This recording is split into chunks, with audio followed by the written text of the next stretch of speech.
విడు మొరటోడు అని వాళ్ళు వీళ్ళు ఎన్నెన్ని అన్న పసి పిల్లవాడు నవాడు.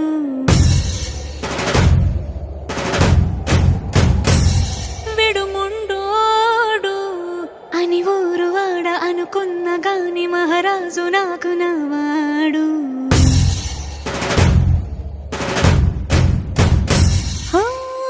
మాట పెడుసైనా మనసులో వెన్న రాయిలా ఉన్నవాడిలోన దేవుడెవరికి తెలుసును నాకన్నా. సూసేకి అగ్గిరవ్వ మాదిరి